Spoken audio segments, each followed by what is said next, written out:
ಯುವಕರು ಹಿರಿಯರ ಮಾರ್ಗದರ್ಶನದಲ್ಲಿ ಸಾಗಬೇಕು. ಶ್ರೀಧರ ಮುರಡಿ ಶ್ರೀಗಳು. ಗ್ರಾಮದ ಯುವಕರು ಹಿರಿಯರ ಮಾರ್ಗದರ್ಶನದಲ್ಲಿ ನಡೆದು ಬದುಕನ್ನ ಕಟ್ಟಿಕೊಳ್ಳಬೇಕು ಅಂತ ಯಲಬುರ್ಗಾ ಶ್ರೀಧರ ಮುರಡಿ ಮಠದ ಶ್ರೀ ಬಸವಲಿಂಗೇಶ್ವರ ಸ್ವಾಮೀಜಿಗಳು ತಮ್ಮ ಪ್ರವಚನದಲ್ಲಿ ಹೇಳಿದರು. ಅವರು ಯಲಬುರ್ಗಾ ತಾಲೂಕಿನ ಹೊಸಳ್ಳಿ ಗ್ರಾಮದಲ್ಲಿ ಹಾನಗಲ್ ಕುಮಾರೇಶ್ವರ ಮೂರ್ತಿ ಪ್ರತಿಷ್ಠಾಪನೆ ಹಾಗೂ ನೂತನ ವೃತ್ತ ಲೋಕಾರ್ಪಣೆ ಮತ್ತು ನಿವೃತ್ತ ನೌಕರರಿಗೆ ಹಾಗೂ ಮಾಜಿ ಸೈನಿಕರಿಗೆ ಹಮ್ಮಿಕೊಂಡಿದ್ದ ಸನ್ಮಾನ ಕಾರ್ಯಕ್ರಮದ ಸಾನ್ನಿಧ್ಯ ವಹಿಸಿ ಪ್ರವಚನವನ್ನ ನೀಡಿದರು. ಗ್ರಾಮೀಣ ಪ್ರದೇಶಗಳಲ್ಲಿ ಇನ್ನೂ ಐಕ್ಯತೆ ಸಾಮರಸ್ಯವಿರುವುದು ಇಂದಿಗೂ ಕೂಡ ಪ್ರಸ್ತುತ ಎನ್ನುವುದು ಈ ಗ್ರಾಮದ ಜನತೆಯನ್ನ ನೋಡಿದರೆ ತಿಳಿಯುತ್ತೆ.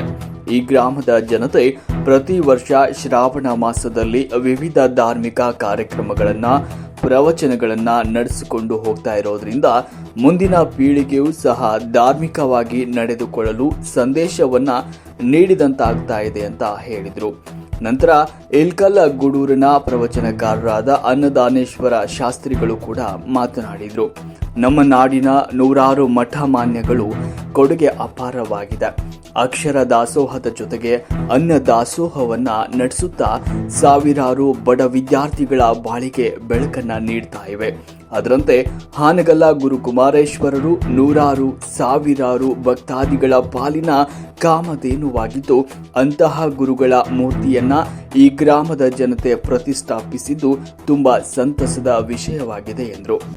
ಇಲ್ಲಿ ಹಾನಗಲ್ನ ಗುರು ಕುಮಾರೇಶ್ವರರ ಮೂರ್ತಿ ಅಷ್ಟೇ ಅಲ್ಲ, ಮುಂದೆ ಭಕ್ತಾದಿಗಳು ಮಠವನ್ನ ನಿರ್ಮಾಣ ಮಾಡಿ ರಥೋತ್ಸವವನ್ನ ಮಾಡುವುದರಲ್ಲಿ ಯಾವುದೇ ಸಂದೇಹವಿಲ್ಲ ಅನ್ನುವಂಥ ಭವಿಷ್ಯವನ್ನ ಕೂಡ ನುಡಿದರು. ನಂತರ ನಿಡಗುಂದಿ ಕೊಪ್ಪದ ಅಭಿನವ ಚನ್ನಬಸವ ಸ್ವಾಮೀಜಿಗಳು ಕೂಡ ಪ್ರವಚನವನ್ನ ನೀಡಿದ್ರು. ಪ್ರತಿಯೊಬ್ಬರು ಧರ್ಮ ಕಾರ್ಯಗಳಲ್ಲಿ ಭಾಗವಹಿಸಿ ಪುನೀತರಾಗಬೇಕು. ಹಾಗೆ ರೈತಾಪಿ ವರ್ಗಕ್ಕೆ ಮಳೆ ಬೆಳೆಗಳ ಸಕಾಲಕ್ಕೆ ಆಗಿ ಜನ ಜಾನುವಾರುಗಳು ನೆಮ್ಮದಿ ಜೀವನ ಸಾಗಿಸಲಿ ಅಂತ ಹಾರೈಸಿದರು. ಕಾರ್ಯಕ್ರಮಕ್ಕೂ ಮುನ್ನ ಮಹಿಳೆಯರಿಂದ ಕುಂಭೋತ್ಸವ, ನಂತರ ಮುತ್ತೈದೆಯರಿಗೆ ಉಡಿ ತುಂಬುವ ಕಾರ್ಯಕ್ರಮ ಕೂಡ ನಡೆದವು. ಈ ಸಂದರ್ಭದಲ್ಲಿ ಹೊಸಳ್ಳಿ ಗ್ರಾಮದ ಗ್ರಾಮ ಪಂಚಾಯತ್ ಅಧ್ಯಕ್ಷರು, ಉಪಾಧ್ಯಕ್ಷರು, ಸದಸ್ಯರು ಸೇರಿದಂತೆ ಸಕಲ ಸದ್ಭಕ್ತರು, ಮಹಿಳೆಯರು, ವಿವಿಧ ಶಾಲಾ ಮಕ್ಕಳು, ಶಿಕ್ಷಕಿಯರು ಈ ಒಂದು ಕಾರ್ಯಕ್ರಮದಲ್ಲಿ ಉಪಸ್ಥಿತರಿದ್ದರು. ಕಾರ್ಯಕ್ರಮದಲ್ಲಿ ಭೂದಾನಿಗಳಿಗೆ, ವಿವಿಧ ದಾನಿಗಳಿಗೆ, ನಿವೃತ್ತ ನೌಕರರಿಗೆ, ಮಾಜಿ ಯೋಧರಿಗೆ ಸನ್ಮಾನಿಸಲಾಯಿತು. ವರದಿ ಪಂಜಯ್ಯ ಹಿರೇಮಠ್, ರಾಷ್ಟ್ರ ಕ್ರಾಂತಿ ನ್ಯೂಸ್, ಕೊಪ್ಪಳ. ಹಜಾರ ಕುಂದ್ರಲಿ ಅವರು ಕುಂದ್ರಲಿ ಅಂತೇಳಿ ಕುಂದಿರ್ತಾರೆ ಇವತ್ತೊಂದು. ಯಾಕಂದ್ರೆ ಭಕ್ತಿ ಅನ್ನೋದು ಪರಮಾತ್ಮ ಯಾವ ರೀತಿಯಾಗಿ ಪರೀಕ್ಷೆ ಮಾಡ್ತಾನೆ, ಕುಮಾರೇಶ ಯಾವ ರೀತಿಯಾಗಿ ಪರೀಕ್ಷೆಯನ್ನೇ ಮಾಡ್ತಾನೆ ಅನ್ನೋದಕ್ಕೆ ನಾವೆಲ್ಲರೂ ಸಹಿತ ಆ ಭಕ್ತಿಯಲ್ಲಿ ನಾವು ಗೆದ್ದಿದ್ದೇವೆ ಅಂತೇಳಿ ಇದೊಂದು ಸಾಕ್ಷಿಯಾಗಿ ಕಾರ್ಯಕ್ರಮ ಯಶಸ್ವಿಯಾಗಿದೆ. ನಾವೆಲ್ಲರೂ ಸಹಿತ ಸಕ್ರಿಯವಾಗಿ ಈ ಕಾರ್ಯಕ್ರಮ ನಮ್ಮ ಸ್ಮರಣೀಯರಾಗಿರುವಂತ ಹಿರಿಯರಾಗಿರುವಂತ ಮಾತೋಶ್ರೀ ಗಂಗಮ್ಮ ಹಾಗೂ ಶಿವಬಸಪ್ಪನವರು ಕರೆಕ್ಟ್, ನಮ್ಮ ತಿಪ್ಪಣ್ಣ ಹಡಗಲಿ ಹಾಗೂ ಅವರ ಸಹೋದರರು ಎಲ್ಲ ಅವರ ತಂದೆಯವರ ಸವಿ ನೆನಪಿಗಾಗಿ ಮುಂದಿನ ವರ್ಷ ಇಲ್ಲಿ ಒಂದು 4-5 ಕಾಲಮ್ ಹಾಕಿ ಮೇಲೆ ಸ್ಲ್ಯಾಬ್ ಹಾಕುವಂತ ಒಂದು ದೊಡ್ಡ ಸೇವೆ. ಹಾನಗಲ್ ಕುಮಾರಜ್ ಅವರ ಸರ್ಕಲ್ ಆಗಿ ಕೇವಲ ರಸ್ತೆಯೊಳಗೆ ಕೂಡೋದು ಬೇಡ, ಹಾನಗಲ್ ಕುಮಾರ ಮಹಾಶ್ರೀಗಳವರ ಮಠ ಒಂದು ನಮ್ಮ ಊರಾಗ ಆಗೇ ಬಿಡ್ಲಿ ಅಂತ ತಿಳ್ಕೊಂಡು ಭಕ್ತಿಯಿಂದ ಅವ್ರ ತಂದೆ ತಾಯಿಗಳ ಸವಿ ನೆನಪಿಗಾಗಿ ಬಹಳ ದೊಡ್ಡ ಸೇವೆಯನ್ನ ಮಾಡ್ತಾ ಇದ್ದಾರೆ. ಕಾಲಮ್ ಹಾಕೇ ಮಾಡ್ಬಿಡ್ರಿ. ನಮ್ ಜೀವ ಯಾವಾಗ ಹೋಗ್ತದೋ, ನಾವು ಯಾವಾಗ ಹೋಗ್ತೀವಿ. ಅಳಿಯುವುದು ಕಾಯ, ಉಳಿಯುವುದು ಕೀರ್ತಿ ಅಂತಾರೆ. ಹಾನಗಲ್ ಕುಮಾರಜ್ ಅವ್ರ ಮೂರ್ತಿ ಸ್ವರೂಪದವರು ನಮ್ಮ ಊರಿಗೆ ಬಂದಾರಂದ್ರ ಇದಕ್ಕಿಂತಲೂ ದೊಡ್ಡ ಸೌಭಾಗ್ಯ ಇಲ್ಲ ಅಂತ ತಿಳ್ಕೊಂಡು ಭಕ್ತಿಯಿಂದ ತಂದೆ ತಾಯಿಗಳ ಸವಿ ನೆನಪಿಗಾಗಿ ಅವ್ರು ಮಾಡಕತ್ತಾರ. ನಮ್ಮ ಹಡಗಲಿ ಪರಿವಾರದವ್ರಿಗೊಮ್ಮೆ ಜೋರಾಗಿ ಚಪ್ಪಾಳಿಯನ್ನು ತಟ್ಟಿ ಅಭಿನಂದನೆಗಳನ್ನ ಸಲ್ಲಿಸ್ರಿ. ಅವ್ರು ಸ್ಲ್ಯಾಬ್ ಹಾಕಿ ಅದನ್ನೆಲ್ಲ ಮಾಡ್ತಾರ. ನೀವು ಅಷ್ಟಕ್ಕೆ ಬಿಡಬೇಡ್ರಿ, ನಿಂತ್ಕೊಂಡು ನೋಡ್ಬೇಡ್ರಿ, ಕೈ ಕಟ್ಕೊಂಡು. ನಿಮ್ಮ ಸಹಕಾರವೂ ಕೂಡ ಇರಬೇಕು. ಇದು ನಮ್ಮದು ಅನ್ನುವಂತ ಅಭಿಮಾನ ಇರಬೇಕು. ನನ್ನ ದೇಶ, ನನ್ನ ಜನ, ನನ್ನ ಮಾನ ಪ್ರಾಣಗನ ತೀರಿಸುವೆನು, ಅದರ ಋಣ ಈ ಒಂದೇ ಜನ್ಮದಿ ಅನ್ನುವಂತ ಸ್ವಾಭಿಮಾನ ಬಂತಂದ್ರೆ ಮುಂದಿನ ವರ್ಷ ಕುಮಾರಜನ್ ತೇರ ಈ ಊರೊಳಗೆ ಮಾಡಿಬಿಡ್ಬೋದು. ಅಂತ ಭಕ್ತಿ ನಿಮ್ಮಲ್ಲಿದೆ. ಅಂತ ಅಭಿಮಾನದಿಂದ ನಾವೆಲ್ಲರೂ ಕೂಡ ಭಕ್ತಿಯಿಂದ ಸೇವೆಯನ್ನು ಮಾಡ್ಬೇಕು ಅಂತ ತಿಳ್ಕೊಂಡು ನಿಮ್ಮಲ್ಲಿ ಪ್ರಾರ್ಥನೆ ಮಾಡಿ, ಸೇವೆಯನ್ನು ಮಾಡಿರುವಂತ ಎಲ್ಲ ಸೇವಾರ್ಥಿಗಳಿಗೂ ಕೂಡ ಈ ವೇದಿಕೆ ಮೇಲೆ ಈಗ ಆಶೀರ್ವಾದದ ಕಾರ್ಯಕ್ರಮ ನಡೀತದೆ. ಈ ಕಡೆ ತಾಯಂದ್ರಿಗೆಲ್ಲ ಉಡಿ ತುಂಬು ಕಾರ್ಯಕ್ರಮ ನಡೀತದೆ. ಸುಮಾರು 250-300 ಜನ ಮಾತೆಯರಿಗೆ ಉಡಿ ತುಂಬುದು ಒಂದು ಸಂಘಟನೆ ಇಲ್ಲೆಲ್ಲ ತಾಯಂದ್ರ ಮಾಡ್ಕೊಂಡಿದ್ದಾರೆ.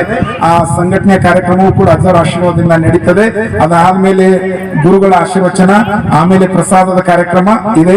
ನೀವೆಲ್ಲರೂ ಕೂಡ ಈ ಕಾರ್ಯಕ್ರಮದಲ್ಲಿ ಭಕ್ತಿಯಿಂದ ಭಾಗವಹಿಸಿ ಕಾರ್ಯಕ್ರಮ ಮುಗಿಯುವವರೆಗೂ ಯಾರು ಹೋಗ್ಬೇಡ್ರಿ.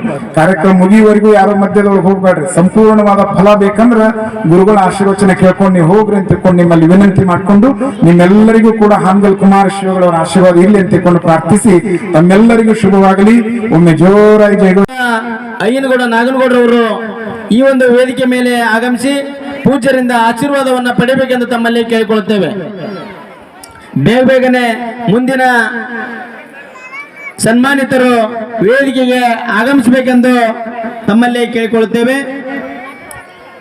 ಈ ಒಂದು ವೃತ್ತದಕ್ಕೆ ಗ್ರಾನೈಟ್ ಅನ್ನ ದಾನವಾಗಿ ನೀಡಿ ಅದನ್ನ ಸುಂದರವಾಗಿ ನಿರ್ಮಿಸಲಿಕ್ಕೆ ಕಾರಣಕರ್ತರಾಗಿರುವಂತಹ ಶ್ರೀ ಶಿವಯ್ಯ ಚನ್ನಬಸ ಹಿರೇಮಠ್, ಶ್ರೀ ಶರಣಪ್ಪ ಕಳಕಪ್ಪ ತೋಪಲಕಟ್ಟಿ, ಶ್ರೀ ಬಸನಗೌಡ ಅಯ್ಯನಗೌಡ ನಾಗನಗೌಡರು ಇವರು ಕೂಡ ವೇದಿಕೆ